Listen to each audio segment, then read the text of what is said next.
அனைவருக்கும் இனிமையான மாலை நேர வணக்கம். குட் ஈவினிங் பிள்ளைகள், எப்படி இருக்கீங்க எல்லாம்? Good evening, sir. I'm good. Okay right. அப்ப இன்றைய தினத்துல புதிதாக இணைந்து கொண்ட யாரும் இருக்கீங்களா? இல்லைன்னா ரைட். ஓகே, நம்ம பாடத்துக்குள்ள வரலாம். நம்ம கடந்த வாரம் பார்த்த ஒரு சில விடயங்கள் அப்படியே பார்த்துட்டு நம்ம இந்த பாடத்துக்குள்ளால போகலாம்.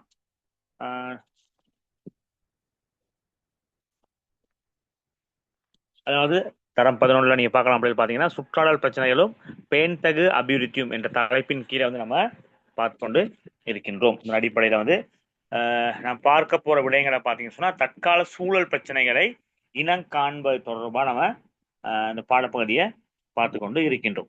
சரி, அப்படி சூழல் பிரச்சனையை பொறுத்தவரை பார்த்தீங்கன்னு சொன்னா வந்து தற்காலத்துல வந்து சூழல் சார்ந்த பிரச்சனைகள் அதிகரித்த வண்ணம் இருப்பதை நம்ம வந்து பார்க்கக்கூடியதா இருக்கின்றது. பெரும்பாலும் நாம் வாழக்கூடிய இயற்கை சூழலானது பல்வேறுபட்ட, அதாவது நாளாந்தம் பார்த்தீங்க சொன்னா வந்து பல்வேறுபட்ட மாற்றங்களுக்கு, அதாவது சூழல் மாசுபடுகின்ற தன்மையை நம்ம என்ன செய்யறோம், கண்கூட பார்க்கக்கூடிய தன்மை காணப்படுகின்றது. சூழல் மாசடைகின்ற மாசடைதன் காரணமாக பார்த்தீங்கன்னு சொன்னா மனிதனுடைய வாழ்க்கையிலும் பல்வேறு வகை தாக்கங்களை ஏற்படுத்தக்கூடிய தன்மையை நம்ம வந்து பார்க்கின்றோம். இதற்கு காரணம் பிள்ளைகள் பார்த்தீங்கன்னு சொன்னா வந்து நம்ம தான், மனிதன் தான். மனிதனது கண்டுபிடிப்புகள், அவனுடைய செயற்பாடுகள், நாளாந்தம் வெளியிடப்படுகின்ற திண்ம திரவ கழிவுகள் மற்றும் அதிக அளவான கிருமி நாசினிகள் பாவனைகள், உரப்பாவனை, இது எல்லாமே சேர்த்து என்ன செய்யுதுன்னு பார்த்தீங்கன்னு சொன்னா வந்து சூழலை பெரும்பாலும் மாற்றங்களுக்கு, அதாவது மாசடைதலுக்கு உட்படுகின்றது. சரி, கடந்த வாரம் பார்த்தோம் இயற்கையில் காணப்படக்கூடிய நிலமா இருக்கலாம், நீரா இருக்கலாம், வழியா இருக்கலாம். இந்த மூன்றுல ஏதாவது ஒன்று மாற்றங்களுக்கு உள்ளாகின்ற பட்சத்துல ஒரு விடயம் வந்து பிள்ளைகள் பார்த்தீங்கன்னு சொன்னா வந்து பாதிக்கப்படக்கல, அதாவது பாதிப்புக்கு உள்ளாக்கல, அது ஏனைய வளங்களையும் என்ன செய்யுது, பாதிப்பிற்கு உட்படுத்துகின்ற தன்மை நம்ம வந்து பார்க்கலாம். எனவே சுற்றுச்சூழலை சுத்தமாகவும் அதே போல பார்த்தீங்கன்னு சொன்னா வந்து பாதுகாக்க வேண்டியது எமது கடமையாக நம்ம இங்க பார்க்கின்றோம். சரி, நம்ம பார்க்கலாம் இந்த சுற்றாடல் பிரச்சனை என்றால் என்ன என்று பார்க்கலாம். சரியா?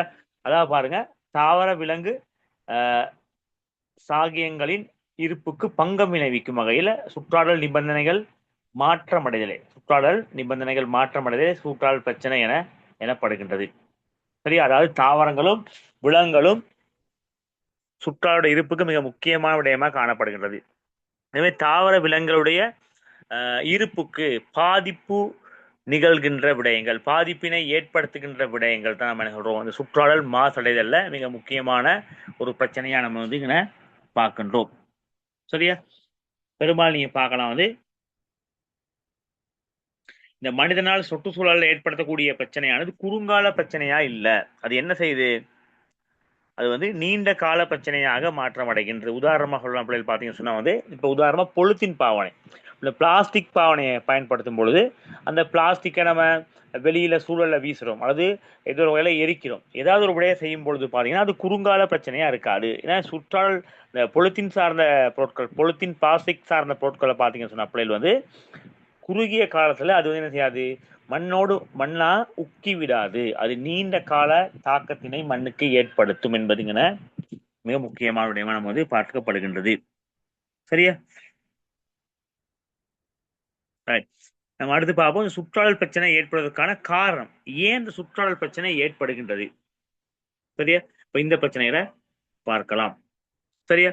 முதலாவது பாருங்க, வளங்கள் வரையறற்ற விதத்தில் அபரிதமாக நுகரப்படுகிறது. இன்னைக்கு பாத்தீங்கன்னு சொன்னா பாத்தீங்கன்னா வளங்களை வந்து அதிகமா நுகர்றாங்க.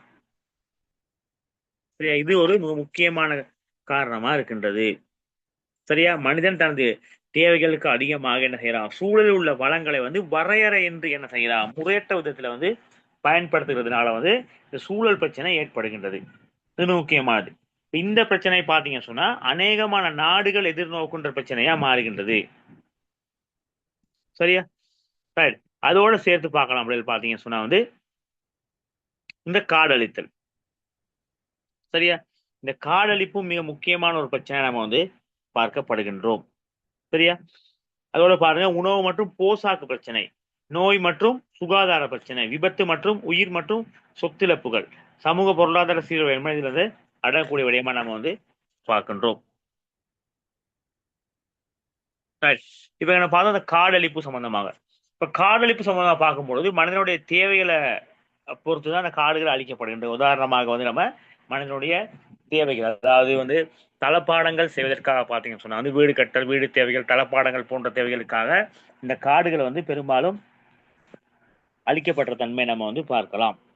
சரியா? அதே போல காடுகள்ல வந்து பெருமதி வாய்ந்த மரங்கள் காணப்படுது. அந்த மரங்களை வந்து தேவைக்கு அதிகமாக வெட்டுகின்ற சந்தர்ப்பத்திலையும் காடுகள் அழிக்கப்படுகின்றது. அடுத்து மனிதனுடைய காடுபாடு பொருட்கள், காடுகள்ல கோந்து, தேன், விறகுக்கு பயன்படுறதுனால காடுகள் அழிக்கப்படுகின்றது. அதே போல பாத்தீங்கன்னு சொன்னா அப்படி வந்து விறகு தேவைக்காக என்ன செய்யப்படுகின்றது, பெரும்பாலான காடுகள் வந்து அழிக்கப்படுகின்றது. அப்ப இது வந்து சுற்றாடல் ஏற்படுத்தக்கூடிய மிக பாரிய தூரமான பிரச்சனையா பார்க்கப்படுகின்றது. எனவே மனித இந்த மரங்கள் தான், காடுகள் தான் பிள்ளைகள் பார்த்தீங்கன்னு சொன்னா வந்து மழை பெய்யறதுக்கும் அதே போல சுத்தமான நீர் உற்பத்திக்கு வந்து காரணமாக அமைகின்றது. ஏன்னா இப்ப காடுகள்லாம் அழிக்கப்படுறதன் காரணமாக நீர்நிலைகள் வந்து என்ன செய்யப்படுகிறது, வற்றி போகக்கூடிய தன்மை ஏற்படும். சரியா? எனவே காடுகளை வந்து பாதுகாக்க வேண்டிய தேவை மிக முக்கியமா நம்ம வந்து பார்க்கின்றோம்.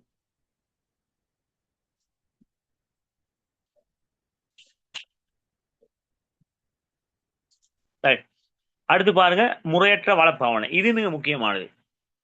சரியா? முதல்ல பார்த்தோம் வளங்களை வரையற்ற விதத்துல அபரிதமாக நுகரப்படுது. அதிகமாக இப்ப பெரும்பாலும் நீங்க பார்க்கலாம் அப்படின்னு பாத்தீங்கன்னு சொன்னா வந்து எல்லா வளங்களும் பெரும்பாலும் மண்ணுக்கு அடியில தான் காணப்படுகிறது. வளங்களை வந்து வரையறை இல்லை. சரியா? தேவைக்கு அதிகமான விதத்துல பாத்தீங்கன்னு சொன்னா அந்த வளங்களை நுகருகின்றார்கள். சரியா? இயற்கை வளங்களை ஆசியா கண்டத்துல, அதே போல தென்னாப்பிரிக்கா, ஆப்பிரிக்கா போன்ற நாடுகள்ல இயற்கை மற்றும் கனியங்கள் அதிக அளவு காணப்படுகின்றது. இப்ப இதெல்லாம் பிள்ளைகள் பாத்தீங்கன்னு சொன்னா வந்து அபிவிருத்தி அடைந்த நாடுகள், அபிவிருத்தி அடைந்து வருகின்ற நாடுகள். அப்ப அபிவிருத்தி அடைந்த நாடுகள் என்ன செய்யுது, அந்த வளங்கள் என்ன செய்யுதுன்றது நம்ம தேவைக்காக வந்து அதிகமா பயன்படுத்துகின்றது. இதன் வினைவாக பாத்தீங்கன்னு சொன்னா வரையறற்ற வள நுகர்வு வியாபாரம் இடம்பெற தன்மையை பார்க்கலாம். சரியா? அப்ப இவ்வாறு ஏற்படும் பொழுது நாடுகள் வளங்களை நியாயமான விலைக்கு கிடைக்காமல் அந்த நாடுகள் வறுமை நிலைக்கு அதிகரிக்கின்றன. பெரும்பாலும் பிள்ளைகள் பாத்தீங்கன்னு சொன்னா வந்து இந்த முறையற்ற வளப்பானையை பாத்தீங்கன்னு சொன்னா வந்து எல்லா வளங்களும் வந்து என்ன செய்யறாங்க, அபிவிருத்தி அடைந்து வருகின்ற நாடுகள்ல இருந்து அபிவிருத்தி அடைந்த நாடுகள் தானே செய்து அந்த வளங்களை பெற்றுக் கொள்கின்றார்கள். அப்ப குறிப்பிட்ட அந்த நாடுகள் எப்படி இருக்கும், பெரும்பாலும் வறுமையா தான் இருக்கு. சரியா பிள்ளைகள்? அங்க என்ன செய்யறாங்க, அங்க வளங்களை எடுத்து நமது நாட்டுக்கு கொண்டு செல்லக்கூடிய தன்மை அந்த நாடுகளுக்கு குறைவான ஒரு தன்மை, குறைவான ஒரு கூலி கொடுக்கக்கூடிய தன்மை தான் நம்ம வந்து பார்க்கலாம். சரியா? அவ முறையற்ற வளப்பாவனை, பாதுகாப்பற்ற பயன்பாடு போன்ற காரணமாக இந்த சூழல் என்ன செய்யுது, உக்கிரம் அடைகின்றது. சரி, அதிகமான சூழல் பிரச்சனை வந்து நாடுகள் எதிர்கொள்கின்ற தன்மை அதை காணப்படுவது. மனிதன் என்ன செய்யலாம், வறுமை நிலையும் அடையக்கூடிய தன்மை நம்ம வந்து பார்க்கலாம். சரியா? இந்த வளங்களை பொறுத்தளவு பாத்தீங்கன்னு சொன்னா பாதுகாப்பற்ற பயன்பாடு, அதான் முதல்ல பார்த்தோம் வந்து அபிவிருத்தி அடைந்து வருகின்ற நாடுகள்ல இருந்து நுகரப்படுகின்ற வளங்கள் வந்து அபிவிருத்தி அடைந்த நாடுகள்ல சென்றடைகின்ற தன்மையை நம்ம வந்து பார்க்கலாம். இப்ப இலங்கையில கூட வந்து பிள்ளைகள் பாத்தீங்கன்னு சொன்னா வந்து கனிய மணல்கள்லாம் வந்து ஏற்றுமதி செய்யப்படுகின்றது. ஆனா அது என்னது, ஒரு வளமா தான் ஏற்றுமதி செய்யப்படுகின்றது. சரியா? அதுக்கான மூலப்பொருட்கள் வந்து இங்க தயாரிக்கப்படுவது இல்லை. மூலப்பொருளா நம்ம அதை ஏற்றுமதி செய்வதனால பாத்தீங்கன்னு சொன்னா அப்படி நமக்கு வந்து அதிக அளவான ஒரு அந்நிய செலாவணியை பெற்றுக்கொள்ள முடியாத தன்மை காணப்படுகின்றது. மூலப்பொருளை மாத்திரம் தான் ஏற்றுமதி செய்கின்றோம், முடிவு பொருளை குறித்த நாடுகள் தான் உற்பத்தி செய்து உலகளாவிய ரீதியில சந்தைப்படுத்துகின்றார்கள். அப்ப அந்த வகையில பாத்தீங்கன்னு சொன்னா வந்து இந்த முறையற்ற வளப்பாவனை மற்றும் பாதுகாப்பற்ற பயன்பாடு காரணமாக அபிவிருத்தி அடைந்து வருகின்ற நாடுகள் தொடர்ந்து அபிவிருத்தி அடைந்து வருகின்ற நிலையில் காணப்படுவதோடு ஏனைய நாடுகள் வந்து அதிக அளவு லாபத்தினை பெறுகின்ற தன்மை நம்ம வந்து பார்க்கலாம். சரியா? ரைட். அடுத்து பார்க்க போற சுற்றாடல் பிரச்சனையால் ஏற்படும் சமூக பாதிப்புகள். சரியா? பெரும்பாலும் நீங்கள் பிள்ளைகள் வந்து இந்த விடயங்களை நீங்க என்ன செய்வீங்க, ஜோக்கு, அதாவது புவியியல் பாடத்திலையும் பெரும்பாலும் நீங்க பார்க்கக்கூடிய சந்தர்ப்பம் இருக்கின்றது. சரியா? இந்த சுற்றாடல் பிரச்சனையால் ஏற்படக்கூடிய சமூக பாதிப்பு. முதல்ல பாருங்க, உணவு மற்றும் போசாக்கு பிரச்சனை ஏற்படுகின்றது. சரியா? சுற்றாடல் பிரச்சனை ஏற்படும் பொழுது பிள்ளைகள் பாத்தீங்கன்னு சொன்னா உணவு பிரச்சனை, அதே போல போசாக்கு பிரச்சனை ஏற்படுகின்றது. சரியா? இப்ப உதாரணமா வந்து பாத்தீங்கன்னு சொன்னா அப்படி வந்து காடுகள் அழிக்கிறாங்க. காடுகளை அழிக்கிறதுனால விளையில் பாத்தீங்கன்னு சொன்னா வந்து என்ன நடக்குது? சூழலானது வெப்பமாகக்கூடிய சந்தர்ப்பம் காணப்படுகின்றது. சரியா? மறுபுறம் என்ன செய்யப்படுகின்றது? இந்த நீர் சார்ந்த நீருக்கான பற்றாக்குறை காணப்படுகின்றது. எனவே அதன் ரெண்டும் அதிகரிக்கும் பொழுது குறித்த உணவு உற்பத்தியினை மேற்கொள்ள முடியாத ஒரு நிலை என்ன செய்யும்? காணப்படும். ஒரு புறம் நீர் இல்லாத பிரச்சனை, மறுபுறம் பாத்தீங்கன்னு சொன்னா சூழல் வெப்பமாகின்ற பிரச்சனை. இப்ப சூழல் அளவுக்கு அதிகமாக வெப்பமாகும் பொழுதும் பயிர்களால் தாக்குப்பிடித்து வளர முடியாத தன்மை காணப்படும். அதே போல கட்டாய பயிர்களுக்கு நீர் அவசியம். எனவே வறட்சி நிலைமை ஏற்படும் பொழுது கட்டாயம் என்ன செய்யும்? நீர் பற்றாக்குறை ஏற்படுற தன்மையை பார்க்கலாம். அப்ப அவ்வாறான நிலை ஏற்படும் பொழுது உணவு சார்ந்த உற்பத்திகள் என்ன செய்யும்? பாரிய அளவு மாற்றங்கள் ஏற்படுகின்ற அதே வேலை பார்த்தீங்கன்னு சொன்னா என்ன செய்யும்? தட்டுப்பாடு ஏன்னா அது சார்ந்த உற்பத்திகள்ல பிரச்சனை ஏற்படக்கூடிய தன்மை நம்ம வந்து பார்க்கலாம். சரியா? அடுத்து பார்த்தா சூழல் பிரச்சனை ஏற்படும் பொழுது பார்த்தீங்கன்னு சொன்னா சுகாதாரம் மற்றும் நோய் நிலைமையில் ஏற்படுகிறது. சரியா? அந்த உணவு பிரச்சனை பார்த்தோம் கொஞ்சம். உணவு பிரச்சனையை நீங்க பார்க்கலாம் அப்படின்னு பாத்தீங்கன்னு சொன்னா வந்து உணவுக்கு தட்டுப்பாடு ஏற்படும். அதே போல பாத்தீங்கன்னு சொன்னா என்ன நடக்கும்? அதிகரித்த விலை காணப்படும். குறித்த உணவுப் பொருட்கள் வந்து அதிகமான விலையில சந்தைக்கு விற்கப்படுவதால மக்களால பெற்றுக்கொள்ள முடியாத நிலை எனப்படும். மக்கள் என்ன செய்வாங்க? வறுமையில வாழ வேண்டிய நிலைமை, வறுமையில இறக்க வேண்டிய நிலைக்கு தள்ளப்படுவார்கள். அடுத்து பாத்தீங்கன்னா நோய்கள் நிலைமை. உதாரணமா சுற்றுச்சூழல் பாதிப்புக்கு உள்ளாகும் பொழுது கட்டாயம் என்ன செய்யும்? நோய் நிலைமை மற்றும் சுகாதார ரீதியான பாதிப்புகள் ஏற்படும். அது உங்களுக்கே தெரியும். ஏன்னா இப்ப விவசாயத்தின் பொருட்டு பிள்ளைகள் பாத்தீங்கன்னு சொன்னா அதிக அளவான களைக்கொல்லிகள் பசலை வகைகளை பயன்படுத்துறாங்க. அப்ப அந்த எல்லா பசலை வகைகளும் என்ன செய்யும்? மண்ணுக்கு தான் போய் சேர போகுது. அப்போ ஒரு மழை பெய்யும் பொழுது என்ன நடக்கும்? அந்த குறித்த பசலைகள் அந்த நீரோட சேர்ந்து என்ன செய்யும்? ஏரி குளங்கள் மற்றும் கிணறுகள் என்ன செய்யும்? கலக்கக்கூடிய தன்மை. அவ அந்த நீரை உட்கொள்ளும் பொழுது மனிதனுக்கு என்ன செய்வான்? மனிதன் நோய்வாய்ப்படக்கூடிய தன்மை ஏற்படுகின்றது. அப்ப கட்டாயம் பிள்ளைகள் பாத்தீங்க சொன்னா சூழல் பிரச்சனை ஏற்படும் பொழுது நோய் நிலைமைகள் ஏற்படும். அவ குப்பைகளை நீங்க நீர்ல கொட்டுறீங்க. சரியா? நீர் சார்ந்த பகுதிகளை நீங்க குப்பைகளை வீசுறதுனால பாத்தீங்கன்னு சொன்னா வந்து என்ன செய்யும்? அந்த நீர் வந்து மாசடையக்கூடிய தன்மை காணப்படும். அப்ப அந்த நீரை பருகமா? நீரை வந்து பாத்தீங்க சொன்னா பருக முடியாது. அப்ப குறித்த பகுதிகளில் நீங்க பார்க்கலாம் வந்து நீர் சார்ந்த பிரச்சனை ஏற்படக்கூடிய வாய்ப்பு இருக்கு. சரியா? நீர் சார்ந்த பிரச்சனை வந்து அந்த பகுதிகளில் ஏற்படக்கூடிய பாதிப்புகளை நம்ம வந்துங்க பார்க்கலாம். அதே போல தொற்று நோய்கள் பரவும். சரியா? தொற்று நோய்கள் பரவும். சுகாதார ரீதியா பல்வேறுபட்ட பாதிப்புகள் நிகழும். இப்ப அதிகமான வெப்பநிலை வரும் பொழுது சரியா? ஆரம்ப காலங்களில் சிஎஃப்சி எனப்படுகின்ற குளோரோஃப்ளோரோ கார்பன் அந்த குளோரோஃப்ளோரோ கார்பன் பெரும்பாலும் பார்த்தீங்கன்னா குடிர் சாதன பெட்டிகள்ல இருந்து வெளியேறுகின்ற தன்மை காணப்பட்டுச்சு. இப்ப குறைச்சிட்டாங்க. அப்ப அந்த கதிர் வந்து என்ன செய்யப்படுது? அந்த வாயு வந்து வெளியேறதுனால அது என்ன செய்யும்? ஓசோன் படையை வந்து தாக்கும். அப்போ ஓசோன் படையை தாக்கும் பொழுது பிள்ளைகள் பார்த்தீங்கன்னு சொன்னா வந்து சூரியன்ல இருந்து வந்தடையக்கூடிய அந்த புற ஊதா கதிர்கள் என்ன செய்யும்? பூமியை நேரடியான தாக்கத்துக்கு உள்ளாகும். இப்போ புற ஊதா கதிர்கள் வந்து நேரடியாக ஓசோன் படை ஓட்டை அடைச்சுன்னு சொன்னா புற ஊதா கதிர்கள் என்ன செய்யும்? நேரடியான முறையில பூமியை வந்தடையும். அப்ப அந்த கதிர்கள் பூமியை வந்தடைஞ்சுன்னு சொன்னா வந்து பல்வேறுபட்ட பாதிப்புகள் எதிர்நோக்கலாம். சரியா? அதை நீங்க பார்க்கலாம். துருவ முனைவு பகுதிகளில் வந்து பனிப்பாறைகள், அதாவது வெப்பநிலை காரணமாக பனிப்பாறைகள் உருகும். பனிப்பாறைகள் உருகுன பிள்ளைகள் பார்த்தீங்கன்னு சொன்னா வந்து கடல் நீர் மட்டம் உயரக்கூடிய தன்மை, அதே போல சிறிய தீவுகள் நீரில் மூழ்கக்கூடிய அபாய நிலை ஏற்படும். அதே போல தோல் புற்றுநோய், அந்த கதிர்கள் வந்து நேரடியான முறையில வந்து மனித உடலுக்கு படுவதனால் தோல் புற்றுநோய்கள் ஏற்படும். மனிதனுடைய நிறமூர்த்தங்கள்ல வந்து பாதிப்புகள்லாம் ஏற்படும் போன்ற விடயங்கள் நம்ம வந்து நோய்கள் மற்றும் சுகாதார பிரச்சனைகளை கூறலாம். அடுத்து வளி மாசடையும் போது பாத்தீங்கன்னா வந்து உங்களுக்கு சுத்தமான காற்றினை சுவாசிக்க முடியாத நிலை ஏற்படும். சுத்தமான காற்றை நீங்க சுவாசிக்க முடியவில்லை என்றால் சுவாசம் சார்ந்த பல்வேறுபட்ட நோய்களை நம்ம என்ன செய்வோம்? எதிர்நோக்க வேண்டி ஏற்படும். அதே போல நீரை அசுத்தமான நீரை பரவுவதனால் வந்து பல்வேறுபட்ட நோய் நமக்கு நம்ம ஆளாகின்றோம். அப்ப இந்த விடயம் தொடர்பாக நம்ம பேசிக்கிட்டே போகலாம். இருந்தாலும் நம்ம நேரம் வரையறை காரணமாக கொஞ்சம் நம்ம குறைத்துக் கொள்வோம். அடுத்து பாருங்க, விபத்துக்களால் ஏற்படும் உயிர் மற்றும் சொத்து இழப்புகள். அப்ப இதுவும் பிரச்சனையா இருக்கு. ஏன்னா சூழல் பிரச்சனை ஏற்படுகின்ற பொழுது பாத்தீங்கன்னா விபத்துக்கள் ஏற்படக்கூடிய சந்தர்ப்பம், அதே போல வந்து சொத்து இழப்புகள் ஏற்படும் சந்தர்ப்பம் நம்ம வந்து பார்க்கின்றோம். அடுத்து பார்த்தா சமூக பொருளாதார சீரழிவுகள் ஏற்படும் கட்டாயம். சரியா பிள்ளைகள்? மனிதனுடைய வாழ்க்கையில வந்து சூழல் என்பது பிள்ளைகள் பார்த்தீங்கன்னு சொன்னா மிக முக்கியமானது. சூழல் வந்து மிகவும் ஆரோக்கியமான வகையில இருக்கும் பொழுது என்ன செய்வோம், நாமும் வந்து ஒரு ஆரோக்கியமான வாழ்க்கையை வாழக்கூடிய தன்மை காணப்படும். சரியா? சூழல் வந்து ஆரோக்கியமற்ற விதத்துல காணப்படும் பொழுது நாமும் என்ன செய்யும், நமக்கு வந்து பல்வேறுபட்ட வகையில பாதிப்பினை ஏற்படுத்தக்கூடிய தன்மை நம்ம வந்து பார்க்கலாம். அடுத்த பகுதிக்குள் செல்லுவோம்.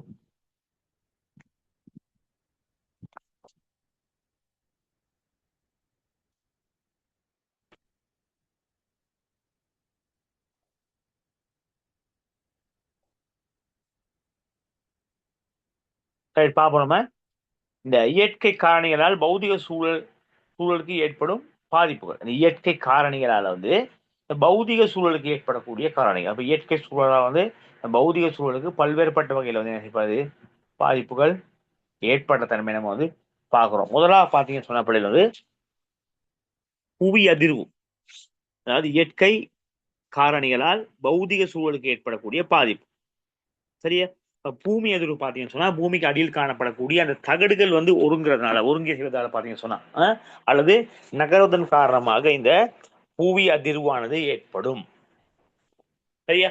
புவி அதிர்வு ஏற்படும் பொழுது அது சூழலுக்கு பல்வேறுபட்ட வகையில பல பாதிப்புகளை, அதாவது உயிர் உடைமை சேதங்களை ஏற்படுத்தக்கூடிய திறமை நம்ம வந்து பார்க்கின்றோம். அடுத்து பாருங்க, நிலச்சரிவு. இயற்கை காரணிகளால் ஏற்படக்கூடிய பாதிப்புகள். அப்ப நிலச்சரிவு நீங்க பார்க்கலாம். கடந்த வருடம் தித்வா புயலின் காரணமாக ஏற்பட்ட நிலச்சரிவுகள். அப்ப அதுல பெரும்பாலான, அதாவது மலைப்பகுதிகளில் தான் பெரும்பாலான நிலச்சரிவுகள் நிகழும். நிலச்சரிவுகள் நிகழ்வதன் காரணமாக பெரும்பாலும் என்ன செய்யும், உயிரிழப்புகள், சொத்து இழப்புகள், போக்குவரத்து மற்றும் தொலைத்தொடர்புகள் வந்து பல்வேறு விதத்தில் என்ன செய்யும், அது பாதிப்பினை ஏற்படுத்தும். சரியா? அதாவது வீதி கட்டமைப்பில நிலச்சரிவினால பெரிய ஒரு பாதிப்பினை நம்ம எதிர்நோக்கி இருந்தோம். அதே போல நிலமானது சரியக்கூடிய தன்மையில், அதாவது உயரமான பகுதிகளில் வந்து மண் சரிவானது ஏற்படுவது தன்மையில் வந்து வீடுகள், சொத்துகள், உயிரிழப்புகள் ஏற்படக்கூடிய தன்மை காணப்படும். அடுத்து பாருங்க, எரிமலை வெடிப்பு. இது நம்ம பகுதிக்கு இல்லை. பெரும்பாலான நாடுகள்ல வந்து பசிபிக் வளைய நாடுகள்ல வந்து எரிமலையானது வெடிக்கக்கூடிய தன்மை காணப்படுகின்றது. சரியா? அப்ப எரிமலை பெரும்பாலும் பார்த்தீங்கன்னு சொன்னா வந்து புவிக்கு அடியில் காணப்படக்கூடிய அந்த மக்மானது லாவா குழம்பு புவியோட்டினுடைய மென்மையான பகுதிகளை தகர்த்து கொண்டு மேல் வருவது தான் பெரும்பாலும் என்ன சொல்லுவோம், எரிமலை என சொல்வோம். அப்ப எரிமலையின் காரணமாக எரிமலை சாம்பல், அதே போல குழுமுகள் கக்கப்படும் பொழுது குறித்த பகுதி சூழலானது என்ன செய்யப்படும், பாரிய அளவுல பாதிப்புக்கு மாற்றுறதுக்கு உள்ளாகும். அப்ப அதை நீங்க பார்த்தீங்கன்னா பெரும்பாலும் எரிமலை வெடிப்பினாலையும் உயிரிழப்புகள் ஏற்படக்கூடிய வாய்ப்புகள், சொத்து இழப்புகள் வாய்ப்பு இருக்கு. சரியா? ஏன்னா எரிமலை வெடிக்கிறதுனால வந்து இந்த பகுதி அப்படியே சாம்பல் மூடி காணப்படக்கூடிய தன்மை காணப்படும். சுவாசம் பிரச்சனை, புகை பிரச்சனை, இது எல்லாமே ஏற்படும். அடுத்து பாருங்க, காட்டுத்தீ. இந்த காட்டுத்தீயை விளைவில் பார்த்தீங்கன்னு சொன்னா வந்து இயற்கையான முறையிலும் காட்டுத்தீ ஏற்படக்கூடிய வாய்ப்புகள் இருக்கு. அடுத்து செயற்கையாக மனிதனால் வந்து ஏற்படுத்தக்கூடிய தன்மையை நம்ம வந்து பார்க்குறோம். இப்போ காட்டுத்தீயை பொறுத்தவரை பிள்ளைகள் பார்த்தீங்கன்னு சொன்னா வந்து அதிக அளவு காடுகள் எரிக்கப்பட்டதுனால ஆனால் 2-3 பிரச்சனை ஏற்படும். ஒன்று வந்து காட்டு விலங்குகளுக்கு வந்து பாரிய ஒரு பிரச்சனை ஏற்படும். சரியா? காட்டு விலங்குகள் வந்து இறக்கக்கூடிய தன்மை காணப்படுகின்றது. அதே போல இந்த காட்டு தீயினால் பிள்ளைகள் பார்த்தீங்கன்னு சொன்னா சுற்றுச்சூழலுக்கும் பாரிய அளவு பாதிப்பு ஏற்படும். சரியா? காட்டு விலங்குகள் இறக்கக்கூடிய தன்மை காணப்படுகின்ற அதே வேளை சுற்றுச்சூழலுக்கும் என்ன செய்யப்படும், அது வந்து ஒரு பாதிப்பினை ஏற்படுத்தக்கூடிய தன்மை நம்ம வந்து பார்க்கலாம். அது மட்டுமல்ல பிள்ளைகள் பார்த்தீங்கன்னு சொன்னா வலியானது மாசடக்கூடிய தன்மை காணப்படுகின்றது. பெரும்பாலும் நடக்கும் காட்டு தீ பரவுவதனால வலியானது பிள்ளைகள் பார்த்தீங்கன்னு சொன்னா வந்து மாச அடையக்கூடிய தன்மை நம்ம வந்து பார்க்கலாம். சரியா? அப்ப இதுவும் ஒரு பாரிய பாதிப்பு. சில நிறங்கள்ல பாத்தீங்கன்னு சொன்னா நகரங்களை அண்டிய பகுதிகளில் ஏற்படும் பொழுது குறித்த நகரங்களும் அழியக்கூடிய தன்மை. ஒரு முறை பாத்தீங்கன்னு சொன்னா ஐக்கிய அமெரிக்காவோட கலிபோர்னியா மாநிலத்தில் ஏற்பட்ட காட்டுத்தீயினால் குறித்த பகுதியே என்ன அழிந்து சாம்பலாகக்கூடிய தன்மை காணப்படுகின்றது. இதுவும் சுற்றுச்சூழலுக்கு சுற்றுச்சூழலை பாதிக்கக்கூடிய ஒரு காரியம் நம்ம வந்து பார்க்கின்றோம். அடுத்து பாருங்க பனிமலை சரிவு. இது பெரும்பாலும் முனைவு துருவ பகுதிகளில் காணப்படுகின்ற பனிமலை. பனிமலை ஏன் சரிதுன்னு பார்த்தோம்னு சொன்னா வந்து வெப்பம் காரணமாக தான் பனிமலை உருகும். பனிமலை சும்மா உருகாது. சரியா? முனைவு பகுதியில் காணப்படக்கூடிய பனிமலையானது சரிகின்ற தன்மை ஏற்படுமா இருந்தால் பெரும்பாலும் பார்த்தீங்கன்னு சொன்னா வந்து வெப்பநிலை காரணமாக உருகக்கூடிய தன்மை காணப்படும். உருகும் அல்லது சரியக்கூடிய தன்மை. அதாவது புவியில வந்து வெப்பநிலை அதிகரிக்கும் பொழுது என்ன நடக்கும்? முனைவு துருவ பகுதிகளில் காணப்படுகின்ற அந்த பனிப்பாறைகள் பனிக்கவிழ்ப்பு என்ன செய்யும்? உருகி அல்லது உடைந்து வரக்கூடிய தன்மை ஏற்படும். சரியா? அப்ப இதனால பாத்தீங்கன்னு சொன்னா வந்து குறித்த பகுதிகளில் என்ன நடக்கும்? குறித்த நீரேந்து பகுதிகளில் வந்து அதிகமாக வெள்ளம் வரக்கூடிய ஒரு அபாய நிலை உருவாகும். சரியா? அப்ப அபாய நிலை உருவாகும் பொழுது பாத்தீங்கன்னு சொன்னா வந்து அந்த 6 நீரேந்து பகுதிகளுக்கு அண்மையில் உள்ள நிலப்பரப்புகள் அதே போல கட்டிடங்கள் இதெல்லாம் என்ன செய்யும்? பாதிக்கக்கூடிய தன்மை நம்ம பார்க்கலாம். அதே போல நில அதிர்வு ஏற்படும் பொழுது என்ன செய்யும்? முனைவு துருவ பகுதிகளில் காணப்படக்கூடிய பனிப்பாறைகள் உருளக்கூடிய, அதாவது உடைந்து உருகக்கூடிய தன்மை காணப்படுற தன்மை பார்க்கலாம். அப்ப இதுவும் சுற்றுச்சூழல் பகுதிக்கு ஒரு பாரிய பாதிப்பை நிகழவிக்கும். அடுத்து வெள்ளப்பெருக்கு. இது மிக முக்கியமான ஒரு காரணம். அதாவது இயற்கை காரணிகளால் இந்த பௌதிக சூழலுக்கு ஏற்படக்கூடிய காரணிகள் இந்த வெள்ளப்பெருக்கு மிக முக்கியமானது. அதிகளவான மழை வீழ்ச்சியின் காரணமாக என்ன செய்யும்? நதிநிலைகள் என்ன செய்யும்? பெருக்கெடுத்து ஓடும் பொழுது பிள்ளைகள் பார்த்தீங்கன்னு சொன்னா வந்து இந்த வெள்ளப்பெருக்கு ஏற்படக்கூடிய தன்மை நம்ம வந்துங்கிற பார்க்கலாம்.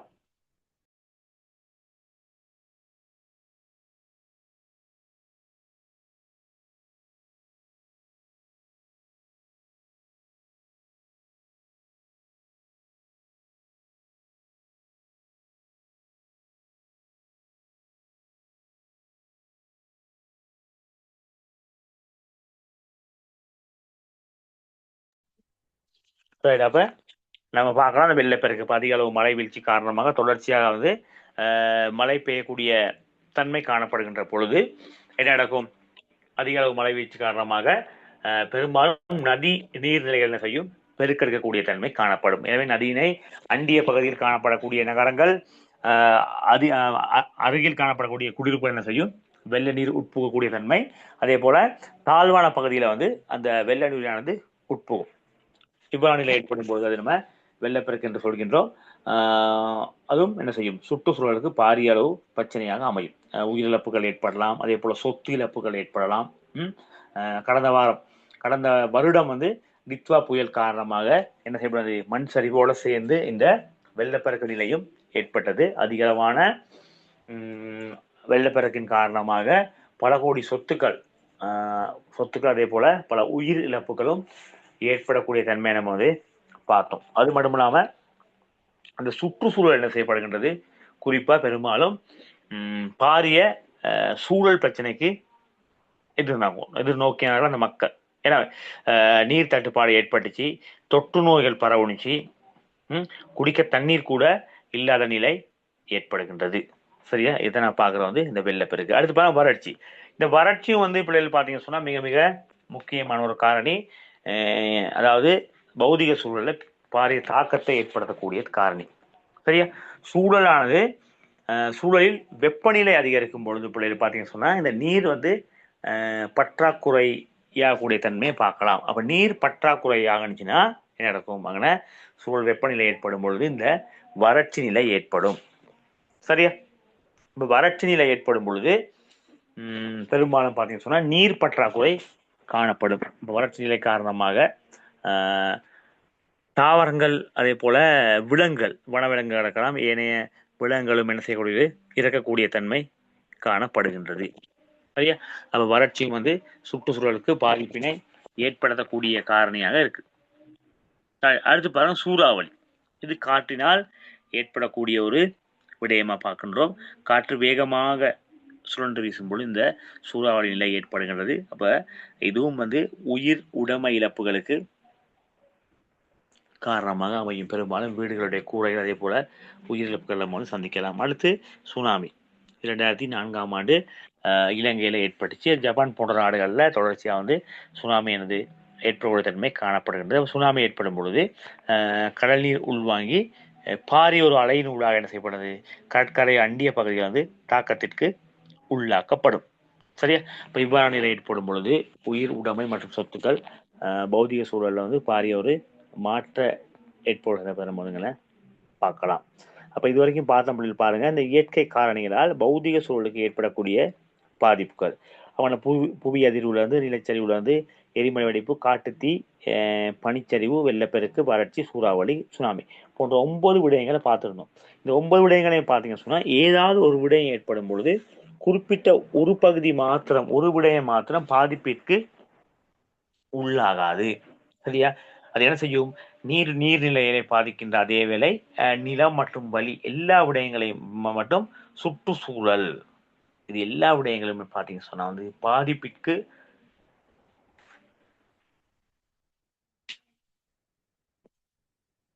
பாதிப்பிற்கு உள்ளாகக்கூடிய நிலை தான் காணப்படும். சரியா? உதாரணமாக நிலச்சரிவு ஏற்படும் பொழுது அது நிலம் சார்ந்ததா மாத்திரம் இருக்காது. சரியா? நிலம் சார்ந்ததா இருக்காது, அது நீர்நிலைகள்லையும் பாதிப்பு ஏற்படக்கூடிய தன்மை நம்ம பார்க்கலாம். அப்ப இவ்வாறான நிலை ஏற்படும் பொழுது பார்த்தீங்கன்னு சொன்னா அது என்ன செய்யும்?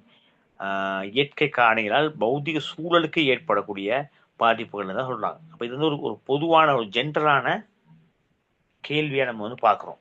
சரியா? இப்ப இந்த விடயங்கள் நம்ம நாளாந்த வாழ்க்கையில நம்ம கேட்கக்கூடிய விடயங்கள். பெரும்பாலும் இந்த இயற்கை காரணிகள் நம்ம பாதிப்பு ஏற்படக்கூடிய விடயங்கள் தொடர்பாக நம்ம 6th 7th இந்த ஜியோகிராபியில நம்ம என்ன செய்யலாம், தொடர்ச்சியாக படித்து இருக்கின்றோம். சரியா? ரைட். நம்ம அடுத்து பார்ப்போம், இயற்கை காரணிகளால் ஏற்படும் அழிவுகள் எவ்வாறு அழைக்கப்படும். பாருங்க, குறுங்கால அழிவுன்னு சொல்லி அழைக்கப்படுகின்றது. இயற்கை காரணிகளால ஏற்படக்கூடிய அந்த அழிவுகளை சொல்றாங்க குறுங்கால அழிவு என்று சொல்கின்றார்கள். ஏன்னு சொன்ன பார்த்தீங்க சொன்னா அதெல்லாம் தொடர்ச்சியா இருக்காது, குறுகிய காலங்கள்ல இருக்கும்.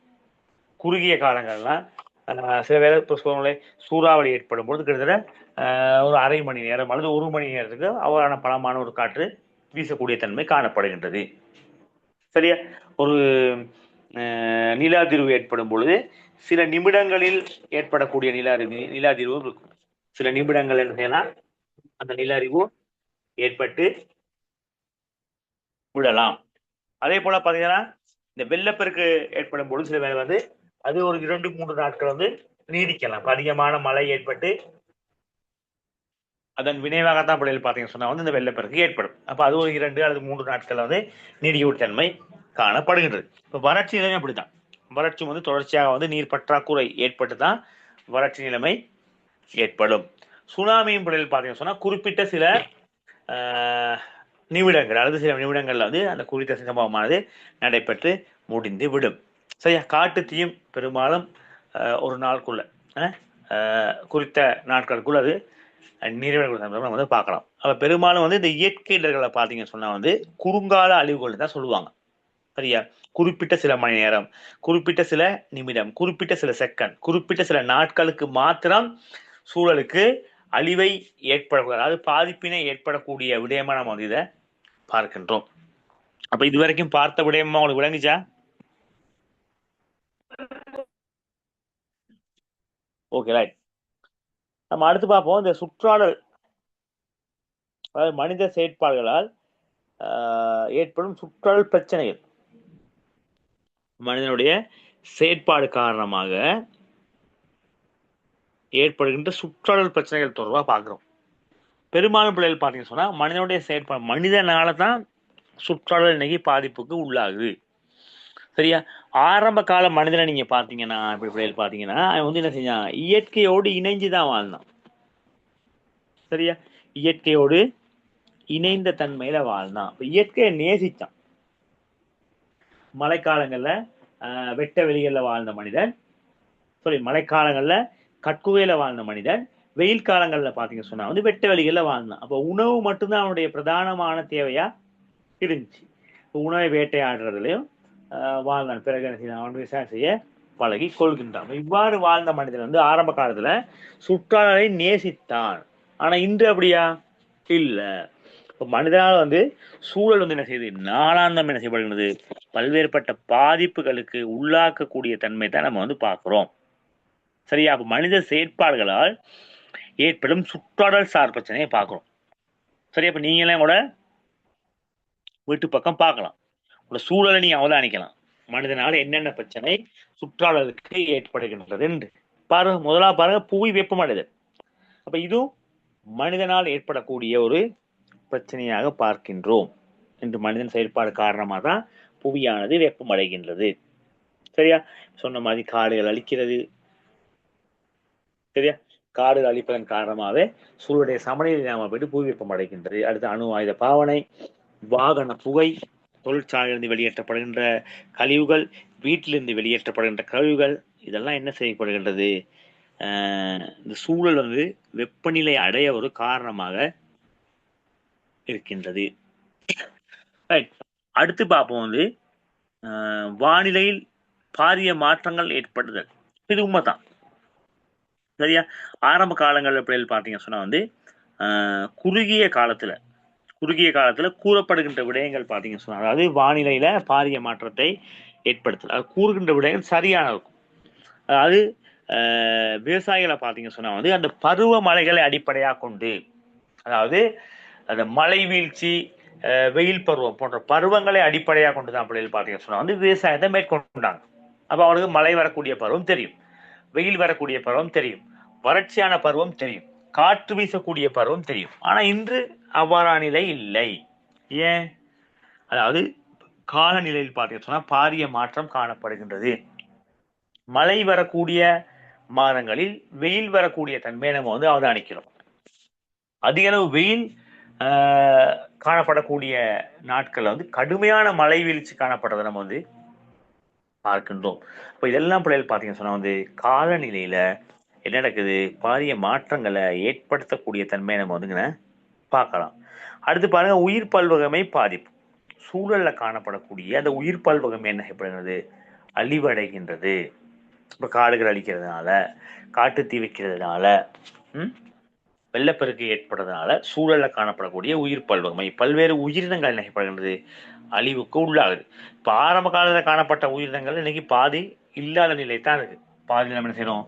போட்டோல தான் காட்டக்கூடிய தன்மையில் நம்ம வந்து இருக்கின்றோம். சரியா? அப்ப நிறைய உயிரினங்கள் என்ன பாதுகாக்கப்படுகின்றது. காரணம் இந்த உயிர் பல்வகமை என்ன செய்யப்படுகின்றது? அழிவடைவதன் காரணமாக. அடுத்து பாருங்க, வளி மற்றும் நீர் அசுத்தமடைதல். இப்ப இது ரெண்டு பாரிய பிரச்சனை. இந்த வளியும் நீரும் அசுத்தம் அடைஞ்சுன்னு சொன்னா ஏனைய அனைத்தும் என்ன செய்யப்படும்? அசுத்தம் அடையக்கூடிய தன்மை காணப்படும். அதாவது நோய் நிலைமை ஏற்படக்கூடிய பிரதான காரணியாக நம்ம என்ன செய்யறோம்? இந்த வளியும் நீர் மாசடைதல் பற்றி பார்க்கின்றோம். வளி மாசடையும் பொழுது மனிதனால் பார்த்தீங்கன்னு சொன்னா வந்து சுத்தமான ஒரு காற்றை சுவாசிக்க முடியாத நிலை ஏற்படும். சுத்தமான காற்றை ஒரு மனிதன் சுவாசிக்கவில்லை என்றால் சுவாசம் சார்ந்த பல்வேறுபட்ட நோய் நிலைமைகளுக்கு அவன் உட்படக்கூடிய தன்மை காணப்படுகின்றது. அதாவது நுரையீரல் சார்ந்த பல்வேறுபட்ட நோய்களை அவன் எதிர்நோக்க வேண்டிய நிலை ஏற்படும். இந்த காற்று ரீதியாக மாசடைகின்றது நம்ம சுவாசிக்கிறதுனால. அடுத்த படையில் பார்த்தீங்கன்னு சொன்னா வந்து சரியா, அடுத்து பார்த்தீங்கன்னு சொன்னா வந்து இந்த நீர் மாசடையும் பொழுது, இப்ப நீர் மாசடையும் பொழுது நம்மளால என்ன செய்ய முடியாது? சுத்தமான ஒரு நீரை வந்து பெற்றுக்கொள்ள முடியாத நிலை காணப்படும். சரியா? இலங்கையை பொறுத்தவரை பெரும்பாலும் நீர்நிலைகள் காணப்படுகிறது. நீரானது அவ்வளவு பற்றாக்குறையாக இல்லை. ஆனால் எதிர்காலத்தில் நடக்கலாம், சில நேரங்கள்ல பற்றாக்குறை ஏற்படக்கூடிய தன்மை காணப்படலாம். எனவே நீரை பிள்ளைகள் நீங்க சிக்கனமாகும். அதே போல பார்த்தீங்கன்னு சொன்னா முறையற்ற வகையில் என்ன செய்யணும்? நீரை பயன்படுத்த வேண்டும். சரியா? அப்ப நீர் மாசடையும் பொழுது என்ன நடக்கும்? எல்லாமே மாசடையும். நீர் மாசடையும் பொழுது சுத்தமான நீரை குடிக்க முடியாத நிலை ஏற்படும் பொழுது மனிதனுக்கு பல்வேறுபட்ட பிரச்சனைகளை அவன் எதிர்நோக்க வேண்டி ஏற்படலாம். எனவே நீரை வந்து நீங்கள் சிக்கனமாக பாவிக்கின்ற அதே வேளை சுத்தமாகவும் பாவிக்க வேண்டும் என கேட்டுக்கொள்ளப்படுகின்றீர்கள். அடுத்து பாருங்க, மண் வளமற்ற போதல். சரியா? இந்த மண் பார்த்தீங்க சொன்னா வளமற்ற நிலை காணப்படுகின்றது. அதாவது நீங்க விவசாயம் செஞ்சாலும் என்ன நடக்குது, உங்களால அதிகளவான விளைச்சலை பெற்றுக்கொள்ள முடியாத நிலை ஏற்படும். அது காரணம் மண் வளமற்ற நிலைக்கு உட்படுறதுனால. சரியா? ஆரம்ப கால மனிதனை பார்த்தீங்கன்னு சொன்னா இயற்கையாக காணப்பட்ட பசலைகளை பயன்படுத்தினான். அப்போ அதிக அளவு விளைச்சலை பெற்ற அதே வேலை பார்த்தீங்கன்னு சொன்ன பிள்ளைகள் மண்ணானது வளம் அடைந்து காணப்பட்டுச்சு. ஆனா இன்னைக்கு எப்படியா இல்ல, குறைந்த காலத்துல குறைவான முதலீடுல அதிகளவான விளைச்சலை பெறதான் இந்த விவசாயிகள் அதிகமாக பாடுபடுகின்றார்கள். அப்ப என்ன செய்யறாங்க, அளவுக்கு அதிகமாக வளமற்ற மண் பாவனைய பயன்படுத்தக்கூடிய தன்மை நம்ம பார்க்கிறோம். அப்ப அது குறுகிய காலத்துல பயன் தருகின்ற அதே வேலை என்ன நடக்கும், அதிகமான காலங்கள்ல அது பலனை தராத நிலை ஏற்படும். எனவே பிள்ளைகள் பார்த்தீங்கன்னு சொன்னா இயற்கையாக காணப்படக்கூடிய உரங்களை நம்ம என்ன செய்யணும், பயன்படுத்த வேண்டும். சரி பிள்ளைகள், அடுத்து பார்க்க பிள்ளைகள் பார்த்தீங்கன்னு சொன்னா இந்த மண் வளமற்ற போதல் பார்த்துட்டோம். சரியா? அதுவே முக்கியமானது. அடுத்து பார்த்தா அமிலமழை ஏற்படுது. இப்போ இதுவும் சூழலால் ஏற்படக்கூடிய பிரச்சனை நம்ம பார்க்கின்றோம். அமிலமழை பெய்கிறது. சரியா? அப்ப என்ன செய்யப்படும், அதுவும் அந்த நீரை மனிதனுக்கு பயன்படுத்த முடியாத நிலை தான் ஏற்படும். சரியா? அடுத்து பாருங்க, ஓசோன் படை பாதிக்கப்படல. ஏற்கனவே சொன்னேன், சிஎஃப்சி, குளோரோ புளோரோ கார்பன். அப்ப அந்த கார்பன் போறதுனால ஓசோன் படை பார்த்தீங்க சொன்னா பாதி அளவு மாற்றங்களுக்கு உள்ளாகி இருக்கின்றது. தற்காலத்துல இந்த சிஎஃப்சி பாவனை குறைக்கப்பட்டிருக்கிறதுனால இன்னைக்கு சிஎஃப்சி அதிக அளவா வெளிவரக்கூடிய தன்மை நம்ம வெளியே வராத தன்மை நம்ம பார்க்கின்றோம். அடுத்து பாருங்க, பாலைவனமாகுதல் ஏற்படுதல். அடுத்து பனிக்கட்டி உருகுதல், சமுத்திர நீர் மட்டம் உயர்வடைதல். அதாவது பாலைவனமாகுதல். சரியா? பெரும்பாலும் ஆரம்ப காலங்கள்ல நீங்க பாத்தீங்கன்னு சொன்னா சனத்தொகையுடைய அளவு குறைவா இருந்துச்சு. ஆனா இன்னைக்கு சனத்தொகையுடைய அளவு பாத்தீங்கன்னு சொன்னா அதிகரிக்கின்றது. அப்ப அதிகரிப்பதன் காரணமாக பெரும்பாலும் நிலங்கள் துண்டாடப்படக்கூடிய தன்மையை நம்ம பார்க்கிறோம். அடுத்து பாலைவனமாகக்கூடிய தன்மையும் காணப்படுகின்றது. அதிக அளவு இது வறட்சி, வெப்பநிலை காரணமாக பயிர்கள் அழிவடையும் பொழுது, தாவரங்கள் அழிவடையும் பொழுது அங்கே பாலை நிலம் அதிகரிக்கக்கூடிய செயற்பாடு நம்ம பார்க்கின்றோம். அடுத்து பாருங்க, பனிக்கட்டி உருகுதல். சரியா? மனித செயற்பாடுகளால் ஏற்படும் சுற்றாடல் பிரச்சனை, பனிக்கட்டி உருகுதல். அப்ப இதுவும் அப்படிதான். இந்த செயற்பாடும் ஒரு எனது முனைவு அல்லது துருவ பகுதிகளில் வெப்பநிலை என்ன செய்யப்படுகின்றது, உயரும். வெப்பநிலை உயரும் பொழுது அந்த பகுதியில் காணப்படக்கூடிய பனிப்பாறைகள், பனிக்கட்டிகள் என்ன செய்யும், உருகக்கூடிய நிலை ஏற்படும். பனிக்கட்டிகள் உருகும் பொழுது அது என்ன செய்யும், அந்த குறித்த பகுதிகளில் உற்பத்தி ஆகின்ற நீர்நிலைகள்ல அந்த நீர் சேரும். எக்ஸ்ட்ராவா சேரும் பொழுது பாத்தீங்கன்னா பாரிய வெள்ளப்பெருக்கினை அது ஏற்படுத்தக்கூடிய தன்மை நம்ம பார்க்கின்றோம். அடுத்து பாருங்க, சமுத்திர நீர்மட்டம் உயர்வடைதல். அப்ப இதுவும் பாத்தீங்கன்னு சொன்னா மனித செயற்பாடுகளால் ஏற்படும் சுற்றாடல் சார் பிரச்சனை. அதாவது சமுத்திர நீர்மட்டம் உயர்வடையும். சரியா? சொன்ன மாதிரி சூழலுடைய வெப்பநிலை காரணமாக முனைவு துருவ பகுதிகளில் காணப்படக்கூடிய அந்த பனிக்கட்டி கவிப்பு ஏற்படும் பொழுது நடக்கும், அது சமுத்திர நீர்மட்டத்தோட அந்த தண்ணி சேரும். அப்ப சமுத்திர நீர்மட்டம் உயர்வடைகின்ற அதே நேரம் பாத்தீங்கன்னு சொன்னா சிறிய தீவுகள் என்ன செய்யும், நீரில் மூழ்கக்கூடிய அபாய நிலைக்கு உள்ளாகும். ஓகேவா? இப்போ மாலைத்தீவு போன்ற நாடுகள்ல பாத்தீங்கன்னு சொன்னா சமுத்திர நீர்மட்டம் உயர்ந்துச்சுன்னா மாலைத்தீவு போன்ற நாடுகள்ல பாத்தீங்கன்னு சொன்னா அந்த குறித்த பகுதியானது நீருக்குள் மூழ்கக்கூடிய நிலை ஏற்படும். இப்ப சமுத்திர நீர்மட்டம் உயர்வதும் பாத்தீங்கன்னு சொன்னா ஒரு பாரிய பிரச்சனை நம்ம பார்க்கின்றோம்.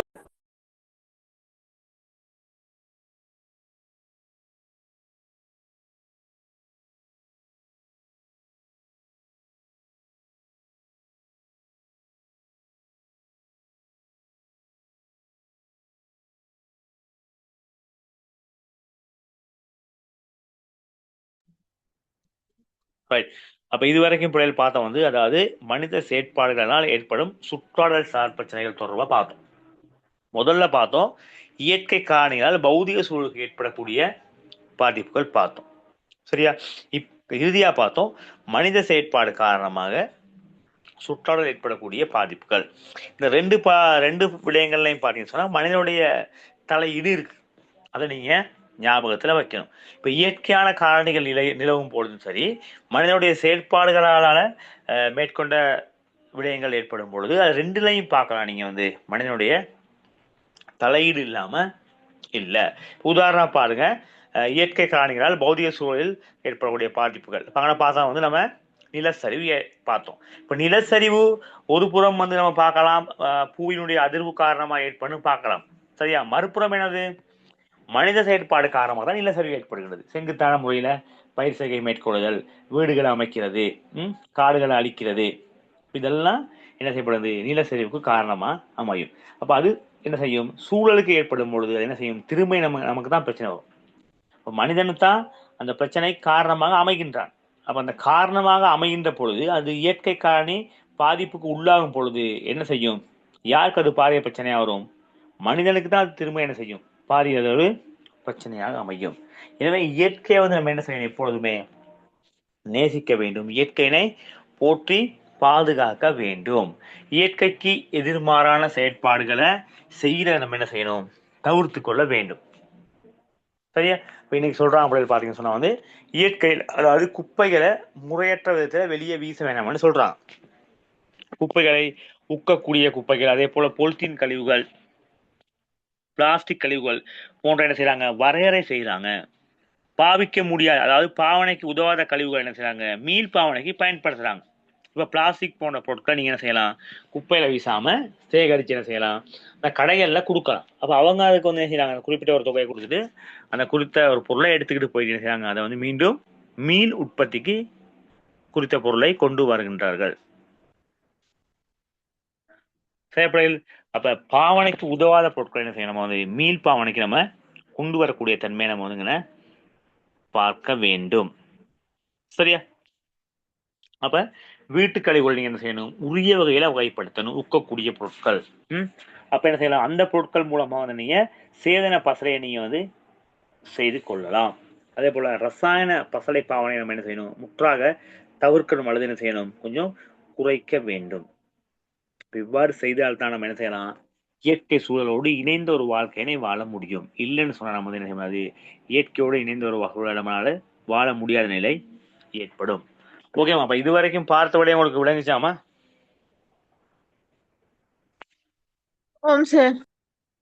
ஓகே, நம்ம இயற்கை சூழல் தொடர்பாக பார்த்து கொண்டு வாரோம். சரியா? இப்ப நம்மளும் இயற்கையோடு வாழ்வதன் காரணமாக நம்ம என்ன செய்யணும், இந்த சூழலை நேசிக்க வேண்டும். கட்டாயம் சுற்றுப்புற அழகுபடுத்த வேண்டும், வீட்டு சூழல்ல மரங்களை நட வேண்டும், இதெல்லாம் செய்ய வேண்டும். சரியா? இப்ப தொடர்ச்சியான முறையில் செய்யும் பொழுதுதான் நம்மளோட அடுத்த ஜெனரேஷனுக்கு நம்ம என்ன செய்யணும், நம்ம இந்த சூழலை உரிய வகையில என்ன செய்யணும், ஒப்படைக்க வேண்டும். ஓகேவா? அப்ப அடுத்த ஜெனரேஷனுக்கு நம்ம என்ன செய்யணும், இந்த சூழலை ஒழுங்கான முறையில ஒப்படைக்க வேண்டும். இல்லை என்றால் நாம் பாதிக்கப்படக்கூடிய அதே நிலையை அவர்கள் என்ன செய்வாங்க, எதிர்நோக்கூடிய தன்மை பார்ப்போம். சரியா? ரைட். அடுத்து பார்ப்போம், சுத்தமான நீர் என்றால் என்னன்னு சொல்ல பார்ப்போம். சரியா? பாருங்க, அமிலத்தன்மை அல்லது காரத்தன்மை ஆகிய இரண்டு மற்ற தூய்மையான நீர். சுத்தமான நீர்னு சொன்னா அந்த நீர்ல பிள்ளைகள் பாத்தீங்கன்னு சொன்னா அமிலத்தன்மையும் காணப்பட கூடாது. அதே போல பாத்தீங்கன்னு சொன்னா அத காரத்தன்மையும் காணப்படக்கூடாது. சரியா? அந்த ரெண்டு நிலைமையும் காணப்படுமா இருந்தால் நம்ம சுத்தமான நீரை என்ன செய்யக்கூடாது, எடுக்க முடியாது.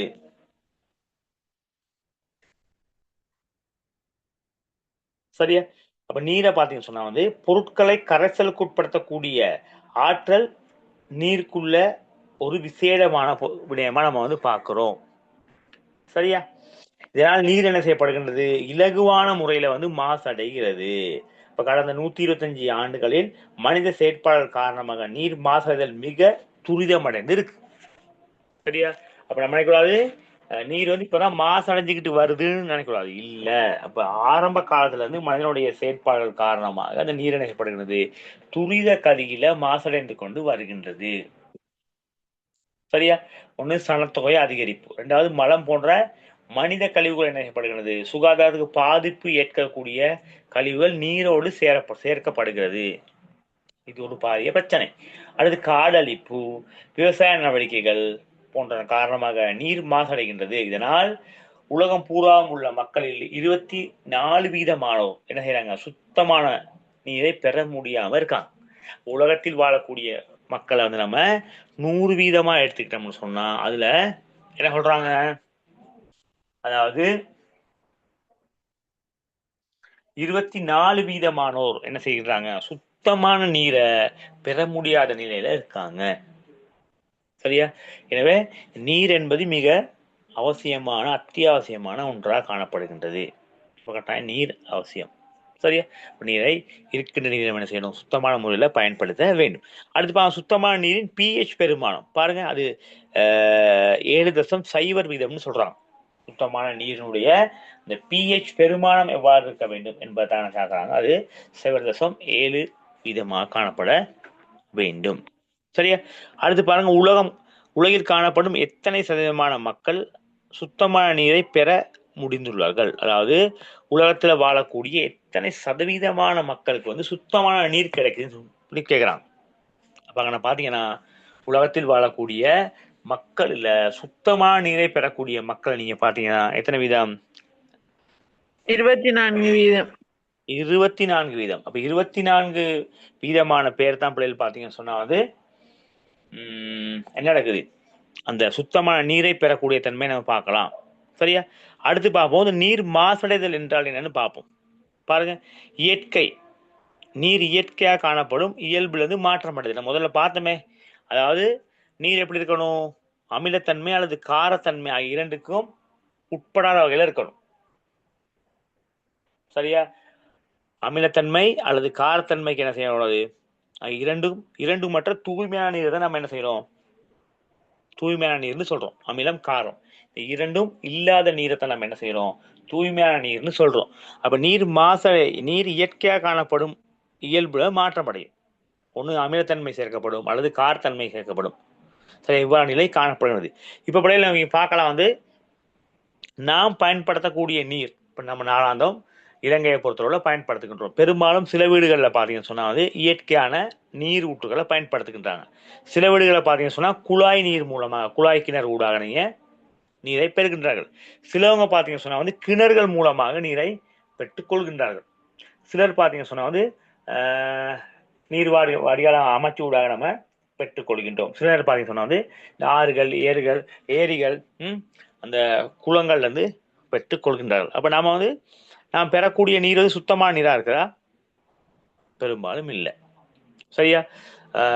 மற்றும் நீர்ப்பாசன திணைக்களத்தின் ஊடாக பெறப்படுகின்ற நீர் பெரும்பாலும் என்ன செய்யப்படுகிறது? ஆறுகளிலிருந்து எடுக்கப்பட்டு அது தூய்மையாக்கப்படுகின்றது. அதற்கு குளோரின் போன்ற பொருட்கள் போடப்பட்டு சுத்தமாக்கப்பட்டு அதன் பிறகு தான் என்ன செய்யப்படுகின்றது? பாவனையாளருடைய தேவைகளுக்காக விநியோகம் செய்யப்படுகின்றது. அதே போல பிள்ளைகள் பார்த்தீங்கன்னா ஊற்றுகள், ஏரிகள், ஆறுகள் வந்து நீங்க நீரை பெறுவதாக இருந்தால் கட்டாயம் நீங்க என்ன செய்யணும்? நீரை முதலாவது கொதிக்க வைத்து பயன்படுத்த வேண்டும். இந்த நீரை நீங்க அவ்வாறே குடிக்க கூடாது. நிச்சயமா என்ன செய்யணும்? நீங்க கட்டாயம் கொதிக்க வைத்து ஆற வைத்து பயன்படுத்த வேண்டும். அது மட்டும் இல்லாமல் பார்த்தீங்கன்னு சொன்னா வடிகட்டி அந்த ஃபில்டரை நீங்க பயன்படுத்தணும். சரியா? அப்ப நீர்ல வந்து பிள்ளைகள் வந்து தூசி துணிக்கைகள் காணப்படுகின்ற பொழுது அதை நம்மளால அடையாளம் காண முடியாத நிலை ஏற்படும். எனவே நம்ம ஃபில்டர் மூலமாக, அந்த வடிகட்டி மூலமாக நம்ம தூய்மையாக்கி சுத்தமான நீரை தான் நீங்க வந்து பயன்படுத்த வேண்டும். பெரும்பாலும் பார்த்தோம் வந்து 24% தான் பார்த்தீங்கன்னா சுத்தமான நீரை பயன்படுத்துகின்றார்கள். மீதி உள்ள மக்கள் எப்படி இருக்காங்க? சுத்தமற்ற நீரை தான் பயன்படுத்தக்கூடிய தன்மை காணப்படுகின்றது. அப்ப உலகத்தில் வாழக்கூடிய எல்லாருக்கும் என்ன நடக்கல? சுத்தமான நீர் வந்து கிடைக்காத தன்மை தான் காணப்படுகின்றது. சரியா? உலகத்தை பொறுத்தவரை பார்த்தீங்க சொன்னா வந்து 71%, கிட்டத்தட்ட 71%, அது 70% பார்த்தீங்கன்னு சொன்னா உலகம் நீராக தான் சூழப்பட்டு இருக்கு. சரியா? அதுல 97% பார்த்தீங்கன்னு சொன்னா பெரும்பாலும் உவர் நீராக காணப்படுகின்ற வேலை. இந்த 3% தான் பார்த்தீங்கன்னு சொன்னா நன்னீராகவும் காணப்படுகின்றது. அப்ப காணப்படுகின்ற நீர்கள்லையும் பார்த்தீங்கன்னு சொன்னா வந்து 24% பேர் தான் வந்து சுத்தமான நீரை பெறுகின்றார்கள். ஏனைய மக்களால் அந்த நீரை பெற முடியாத நிலை காணப்படுகின்றது. எனவே நம்ம இயற்கை என்ற அடிப்படையில் அந்த நீரையும் பாதுகாக்க வேண்டிய பொறுப்பு நம்மிடம் காணப்படுகின்றது. சரி பிள்ளைகள், அப்ப இது தொடர்பானவ மேலதிக விடைகள் நம்ம என்ன செய்யறோம் அடுத்த வகுப்புல பார்ப்போம். அப்ப இன்றைய தினத்தில் பிள்ளைகள் இணைந்து கொண்ட உங்களுக்கு எனது மனமார்ந்த நன்றிகள். மீண்டும் நம்ம மற்றொரு வகுப்புல சந்திப்போம். ஓகே பிள்ளைகள், thank you, bye, good night. Thank you, sir. Good night.